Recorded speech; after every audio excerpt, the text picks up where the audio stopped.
Recently, a YouTuber by the name of Eclipse made a video about Roblox tower defense games and how all of them are bad. While I disagree with this point by itself, he makes this video mainly about Tower Defense X and brings up some points that I heavily disagree with. Before I start this video though, I want to say that tower defense games are my favorite type of games, so I will be pretty biased. And TDX is also my favorite in the subgenre. While Eclipse doesn't like tower defense games as a whole, it is kind of unfair to review a game if you don't like it because you're just gonna be biased against it. Ignoring this though, many of the criticism he does make that can be subjective is stated as objective, and some of it is partially unfair. I wanted to bring up how I made a positive video about Tower Defense Simulator, but for some reason this one is negative. While in the positive video about Tower Defense Simulator, he was comparing it to a gambling slop tower defense game, it's still kind of unfair to have Tower Defense X be criticized when it is a game that's considerably similar to Tower Defense Simulator. This is especially considering how one of its main criticisms of Tower Defense X is how it's boring. Different than a game like Souls RNG. If I can just put something down, walk away for 5 minutes, come back and oh, my upgrade's ready to buy because I've got enough money, oh thank God. While in Tower Defense X, mechanics like tower stealing require you to pay much more attention. With all that being said, I'm actually going to start talking about the video now.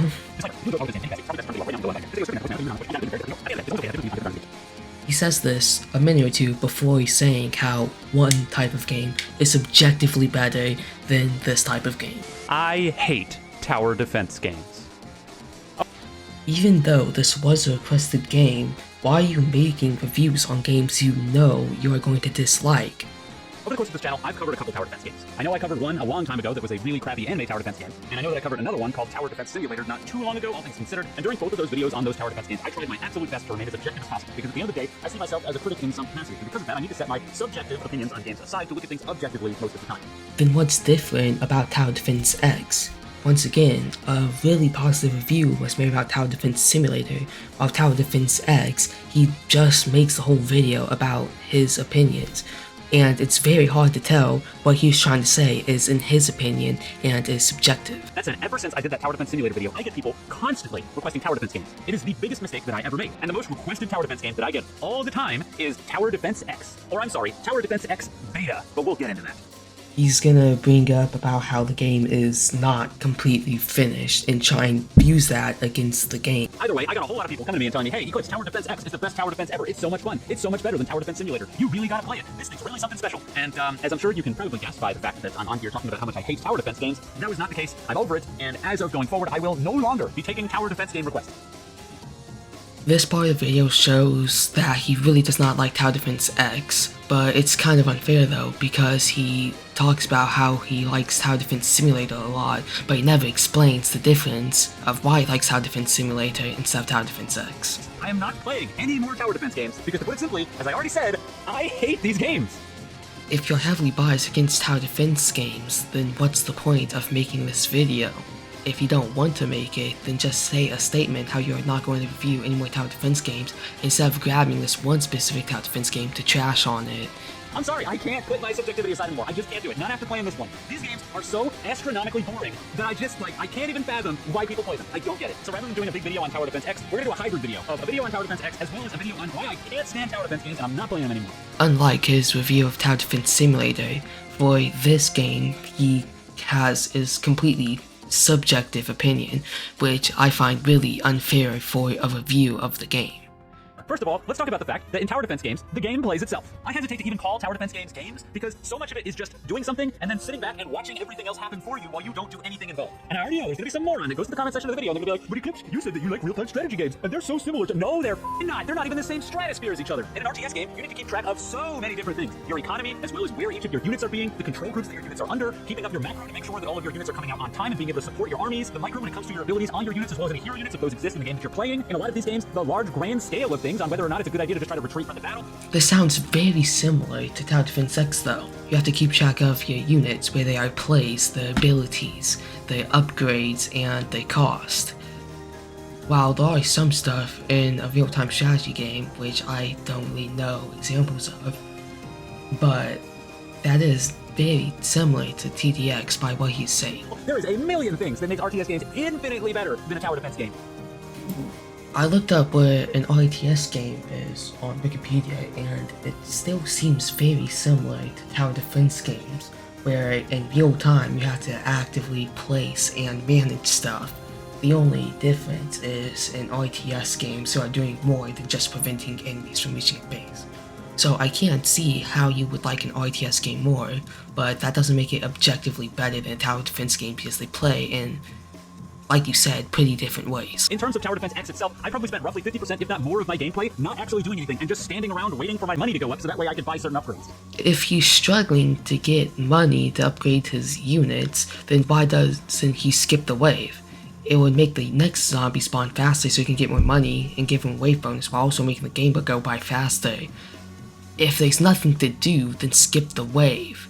Ooh, flashy particle effects. Ooh, I can watch the enemies get killed. Oh, it's so fun. No, it isn't. I genuinely can't understand how people enjoy just place down tower, walk away. It's like, I know I say this a lot, and I know I always get shit for it. I don't give a shit. How is it any different than a game like Souls RNG? If I can just put something down, walk away for 5 minutes, come back, and oh, my upgrade's ready to buy because I've got enough money. Oh, thank God. If the game is so boring, then why don't you challenge yourself by playing on a higher difficulty?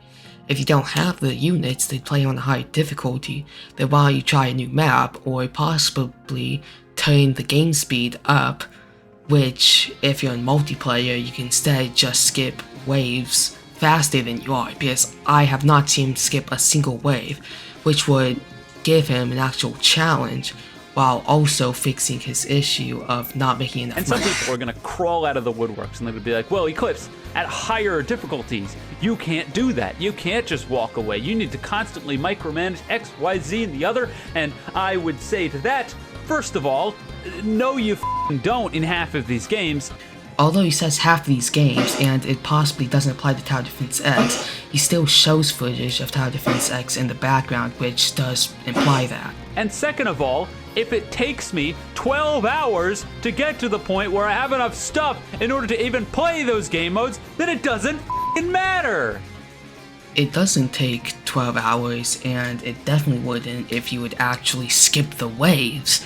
But if you can't play on a whole new difficulty, why don't you try and play on a higher map difficulty? This will make the game more of a challenge by having less open space and less length, which means that you have to be much faster in how you play, while also not having you have much more expensive tower. This also gives you more rewards. I played Tower Defense X for 4 hours. Count them, 4 hours. And listen, little known fact, but despite what Roblox players might tell you, 4 hours is a long time to be playing a video game and making basically no progress. Because at the end of the 4 hours, I had 5 towers unlocked. I hadn't even completely rounded out my roster of towers. This is because you are playing very, very inefficiently. One of the main issues I see in your video is that you never skip the wave. If going into a solo match with only Ranger and playing intermediate, I was able to complete intermediate mode in only 17 minutes with just Ranger. TDX has a medals feature which allows 80% more gold for the first win of a difficulty on a map. So if you played an easy map, each win on intermediate would be 1,260. At a rate this consistent, you would earn about 4,000 gold an hour. Although this may not seem like a lot, this is able to buy your entire loadout in just 2 hours compared to the 4 you played. This is also noting that this loadout uses only Ranger, so with the towers you get, you'd be able to play harder maps for better rewards at a faster rate. This is also not considering that you get a free 50% speed boost in solo rounds, which the game doesn't really explain well, so that is fair. That being said, a good elite mode loadout only costs 8,000 gold, so within 2 hours you'd actually be able to play the next difficulty if you actually did play fast and efficiently. So your criticism is partially your fault due to you not playing in an effective way of skipping waves, which also, like you said, did cause the game to be more boring as there's less of a threat. And some of you might be saying this is a Tower Defense X problem, and maybe you're not entirely wrong, especially considering the fact that in Tower Defense X, because some of the towers that are actually helpful are so expensive, if you want to get them, you have to forego buying other towers, because if you buy anything, it just sets back your progression to get any of the things further down the line.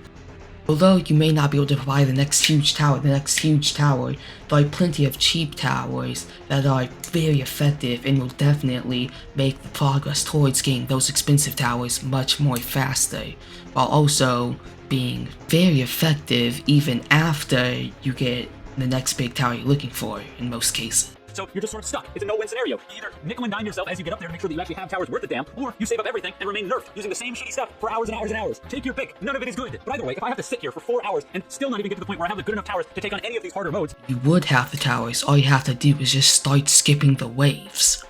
and realistically, I say harder modes, but we need to put a huge emphasis and massive quotation marks behind harder, because difficulty in tower defense games is a myth. It's not real. When it comes to tower defense games on Roblox, almost all of these games are extremely pay to win. Difficulty does exist in Tower Defense X, but with enemies becoming much more lethal, even towers with higher health will die to them. This will have to cause you to play much faster and be able to possibly react to enemies so you don't lose all the value of your towers when they die and run out of money. Also, just because you can buy towers in Tower Defense X doesn't make it pay to win. You can still play a lot of modes with cheaper loadouts. Once again, you only need 8,000 coins, which is less than 2 hours of playing the game, to be able to play the next difficulty, which is actually more difficult. But since you never got to that point, it's unfair to criticize the game because of this. And you can unlock towers and upgrades and RNG for towers and whatnot that'll just make it so you automatically win anyway. Once again, this does not apply to Tower Defense X. So I'm not even going to bother trying to take it there. Oh, other games don't become more difficult as they go on, so I'm not even gonna play this game long enough to see if it does. You can just Google the solution to the tower defense map and you win. And a lot of people got upset with me, probably slightly rightfully so, that just like in a puzzle game, if you Google the solution to a puzzle game, then that defeats the entire purpose of playing the game. And it's the same for a tower defense game. But then, hang on a minute, how can these same people argue about the quote-unquote difficulty of the game if I don't think that there's anyone on the planet that would argue that you can have high skill levels in puzzle games where you can just look up the solution? Once again, this applies to Tower Defense X because you have to place units, upgrade them, and use their abilities quickly, while also managing how you place them in order to be able to place them efficiently to have more in one group. Because if all units are taking too much space, then you're not going to be able to get more down. How many times have you heard someone talk about a puzzle game and talk about whether it was skill-based or not? No way! Nobody's doing that! So how can you do it here? How can you possibly tell me that a tower defense game requires skill when you can Google the solution? Once again, you still have to be quick to micro your units on Tower Defense X, especially on higher difficulties, which are what is more commonly Googled and used for strategy documents. Because in a game that does require skill, like, I don't know, the Dark Souls. People love Dark Souls, right? If you look up the solution to a boss in Dark Souls, it's not really a solution. You still have to beat the boss. You still have to have mechanical skill to pull it off. You need to dodge at the right time. You need to react accordingly to whatever attacks they're gonna be. You need to make sure you don't overextend. Is what you have to do in Tower Defense X. You have to sell units, you have to replace them, you have to use abilities. You have to do this to make sure that you are able to take down the boss. Which I know you haven't gotten to this point, but maybe if you played solo, you would be able to experience this more, as it would only be you that would be at fault for the mistakes, and you would have to actually be the one doing just about everything. And then we have tower defense games where you just chuck something down. Oh, as long as you chuck everything in the right spot, you win. Skill-based gameplay, but yes. And you know what, we haven't talked about tower defense X enough, right? So that's what this whole video is technically supposed to be about. So let's take a quick look at the difficulty in terms of this game and how it's completely broken, because the game itself is not balanced towards how many people queue into your game in order to play with you. Accordingly, it appears to be balanced around having 3 people in your match. But if you log into one of these games and somebody doesn't load in or somebody quits halfway through, then you might as well quit too. How is this the game's fault though for other players quitting? So you can make the argument like, oh yes, it should give you more cash when the player quits. You can abuse this though, because when that player does eventually join back, some players are going to have more cash than they would, but now they're still gonna be 3 players. Because what the the point? You're going to lose. Well, of course, unless you have all the pay-to-win nonsense. But if you're playing... How is this game pay to win? Are you able to buy towers? Yes. Are you able to buy gold to get towers? Yes. But unlike some of the slop tower defense games, you still have to be able to manage your towers well to avoid them. Even if you have something like Golden Juggernaut, you still have to get to a point where you can afford to place it down, and even then, it's not a guaranteed win. Normally, you're gonna lose. I tried my hand at one of the harder game modes. One of the teammates didn't load in. My other teammate decided, ooh, it's farming time, leaving me to try to defend the entire wave by myself. And did I succeed? Of course not, because it's impossible. Elite mode has a lot of grouped enemies. One of the good towers to avoid this could be something like Grenadier. Your loadout costs 9,000, almost 10,000 gold, and Grenadier is only 2,000.